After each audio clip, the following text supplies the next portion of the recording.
বাঙালির গণতান্ত্রিক মানসিকতার নাভিমূল দেখাতে গিয়ে আমরা প্রায়ই গর্ব ভরে ফিরে যাই অষ্টম শতাব্দীর পাল বংশের প্রতিষ্ঠাতা গোপালের কাছে।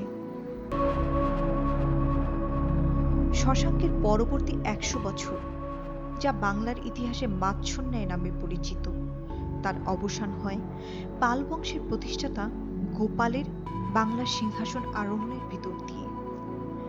বিভিন্ন ঐতিহাসিক সূত্রের বরাতে রাজা গোপালকে বলা হয় জনগণ কর্তৃক নির্বাচিত প্রথম বাঙালি রাজা। বন্ধুরা, মিস্ট্রি অফ হিস্ট্রির আজকের এই পর্বে আমরা আলোচনা করব বাঙালি কিংবদন্তির রাজা এবং পাল বংশের প্রতিষ্ঠাতা গোপালকে নিয়ে। আমাদের চ্যানেলটি সাবস্ক্রাইব করে বেল বাটনটিতে ক্লিক করে আমাদের সাথেই থাকুন। ধন্যবাদ।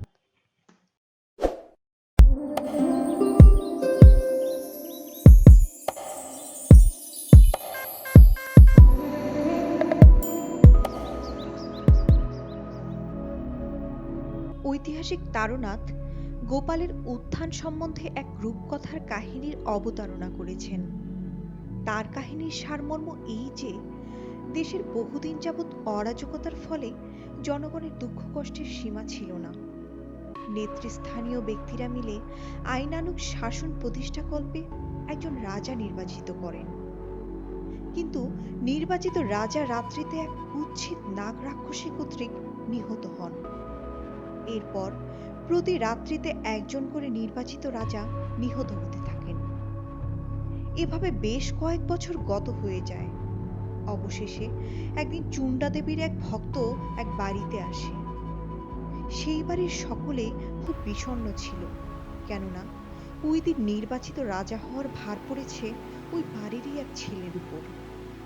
আগন্তুক ওই ছেলের স্থানে রাজা হতে রাজি হন এবং সকালবেলা তিনি রাজা নির্বাচিত হন। সেই রাত্রিতে নাগ রাক্ষসী এলে তিনি চুন্ডা দেবীর মহিমাযুক্ত এক লাঠি দিয়ে তাতে আঘাত করেন। রাক্ষসী মরে যায়। পরের দিন তাকে জীবিত দেখে সকলেই আশ্চর্য হন। পরপর ৭ দিন তিনি এভাবে রাজা নির্বাচিত হন। অতঃপর তাকে অদ্ভুত যোগ্যতার জন্য জনগণ তাকে স্থায়ী রাজারূপে নির্বাচিত করেন এবং তাকে গোপাল নাম দেওয়া হয়। তারনাথের কাহিনীর উপর নির্ভর করে অধিকাংশ ঐতিহাসিক গোপালকে জনগণ কর্তৃক নির্বাচিত রাজা বলে মনে করেছেন। বিখ্যাত ঐতিহাসিক রমেশচন্দ্র মজুমদার এই সিদ্ধান্তের উপর ভিত্তি করে আরও বলেছেন, এই চরম দুঃখ দুর্দশা হতে মুক্তি লাভের জন্য বাঙালি জাতি যে রাজনৈতিক বিজ্ঞতা, দূরদর্শিতা ও আত্মত্যাগের পরিচয় দিয়েছিল, ইতিহাসে তা চিরস্মরণীয় হয়ে থাকবে। এই রূপে কেবলমাত্র দেশের মঙ্গলের দিকে তাকিয়ে ব্যক্তিগত স্বার্থ বিসর্জনপূর্বক সর্বসাধারণে মিলে কোনো বৃহৎ কার্য অনুষ্ঠান যেমন বাঙালির ইতিহাসে আর দেখা যায় না। বর্তমান ক্ষেত্রে এই মহান স্বার্থত্যাগ ও ঐক্যের ফলে বাঙালির জাতীয় জীবনে যে উন্নতি ও গৌরবের চরম শিখরে উঠেছিল, তার দৃষ্টান্ত বাংলার ইতিহাসে আর নেই। 1867 অব্দে জাপানে যে গুরুতর রাজনৈতিক পরিবর্তন ঘটেছিল, কার্যকারণ ও পরিণাম বিবেচনা করলে তার সহস্রাধিক বছর পূর্বে গোপালের রাজপদে নির্বাচনের তুলনা করা যেতে পারে। তারনাথের রূপক কাহিনীর এরূপ অর্থ এটাও হতে পারে যে, গোপাল অরাজকতার অনিষ্টকর শক্তিকে পরাস্ত করতে সক্ষম হয়েছিলেন এবং এই সাফল্যই তাকে ক্ষমতাসীন করেছিল এবং তার সমর্থক সৃষ্টি করেছিল।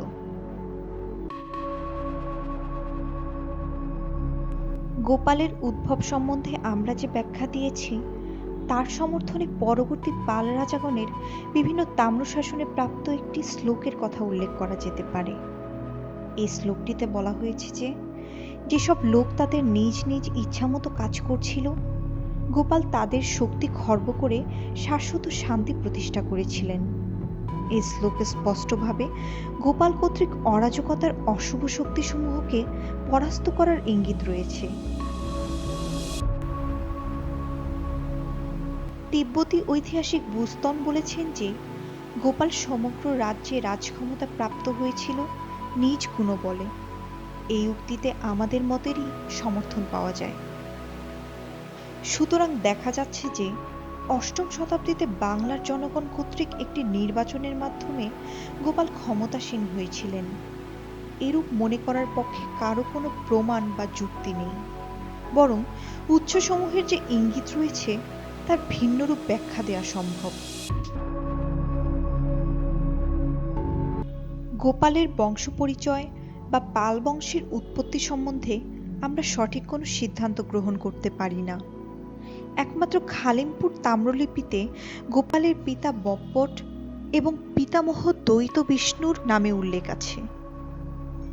এই উল্লেখ থেকে মনে করা হয় যে গোপালের পিতা বপ্পট যুদ্ধে পারদর্শী ছিলেন এবং খুব সম্ভবত গোপালও পিতার ন্যায় সুনিপুণ যোদ্ধা হিসেবে পরিচিত ছিলেন। কারণ অরাজকতার অবসান করে ক্ষমতা দখল করতে হলে যুদ্ধবিদ্যারই প্রয়োজন বেশি। তবে পরবর্তী পাল রাজাগণ তাদের তাম্রলিপিসমূহে গোপালের পিতা বা পিতামহের কথা আর উল্লেখ করেননি। খুব সম্ভবত গোপাল ও তার বংশধরদের তুলনায় তাদের তেমন কোনো গুরুত্ব আছে বলে তারা মনে করেননি। পাল রাজাদের উৎপত্তি সম্বন্ধে যেমন কোনো সঠিক তথ্য নেই, তেমনি তাদের আদি রাজ্য যেখানে তারা প্রথম ক্ষমতা বিস্তার করেন সে সম্বন্ধেও কোনো সঠিক সিদ্ধান্ত করা সম্ভব নয়। প্রায় 400 বছর পরে সন্ধ্যাকর নন্দী বিরচিত রামচরিত গ্রন্থে বরেন্দ্র তথা উত্তর বাংলা পাল রাজাদের জনকভূ বা পিতৃভূমি বলে উল্লেখ আছে। বৈদ্যদেবের কমৌলি তাম্রলিপিতেও ওই একই ইঙ্গিত আছে। প্রথম মহিপালের বানগড় তাম্রলিপিতে যে রাজ্যম পিত্রম এর উল্লেখ আছে তাও উত্তরবঙ্গ বলে মনে করার যথেষ্ট কারণ আছে। এই সব তথ্য থেকে নিঃসন্দেহে অনুমান করা যেতে পারে যে উত্তরবঙ্গে পাল বংশের বা গোপালের আদি বাসস্থান ছিল, আর এই অঞ্চলেই তারা প্রথম ক্ষমতা বিস্তার করেছিলেন। পাল বংশের বিভিন্ন তাম্রশাসনে গোপাল সম্বন্ধে তেমন কোনো বিশদ বর্ণনা নেই। তাকে কেবল অরাজকতার অবসান করে শান্তি প্রতিষ্ঠা এবং পাল বংশের শাসন প্রতিষ্ঠার জন্য প্রশংসা করা হয়েছে। দেবপালের মুঙ্গের তাম্রশাসনের 3টি শ্লোকে গোপালকে সাধারণভাবে প্রশংসা করা হয়েছে এবং তার সামরিক শক্তির উল্লেখ আছে। তারনাথ গোপাল কর্তৃক মগধ জয়ের কথা বলেছেন। আর্য মঞ্জুশ্রী মূলকল্প গ্রন্থে উল্লেখিত গৌড়তন্ত্রের মধ্যে মগধ অঞ্চলও অন্তর্ভুক্ত ছিল। পরবর্তী পাল রাজা গোপালের পুত্র ধর্মপাল উত্তর ভারতের রাজনীতিতে বলিষ্ঠ অবদান রেখেছিলেন। সুতরাং মনে করা হয় যে গোপালই সাম্রাজ্যের প্রতিষ্ঠা কার্য সম্পাদন করেছিলেন। গোপাল কত বছর রাজত্ব করেছেন তাও সঠিকভাবে জানার কোনো উপায় নেই। আর্য মঞ্জুশ্রী মূলকল্প গ্রন্থে উল্লেখ আছে যে তিনি 27 বছর রাজত্ব করেন। আনুমানিকভাবে তার রাজত্বকাল 20 বা 25 বছর ব্যাপী ছিল বলে ধরে নেওয়া যেতে পারে। তিনি আনুমানিক 756 থেকে 781 খ্রিস্টাব্দ পর্যন্ত রাজত্ব করেছিলেন। সর্বোপরি আমরা এই কথা বলতে পারি যে বাংলাদেশে অরাজকতার অবসান ঘটিয়ে দৃঢ় প্রতিষ্ঠ রাজশক্তির প্রতিষ্ঠাই তার প্রধান কীর্তি। তিনি পাল বংশের শাসনের ভিত্তি সুপ্রতিষ্ঠিত করে যেতে সক্ষম হয়েছিলেন। ফলে তার পুত্র ধর্মপাল বাংলার বাহিরে আর্যাবর্তের সাম্রাজ্য বিস্তারে সচেষ্ট হতে পেরেছিলেন। গোপাল কর্তৃক প্রতিষ্ঠিত পালবংশীয় শাসন প্রায় 4 শতাব্দী কাল ধরে অব্যাহত ছিল।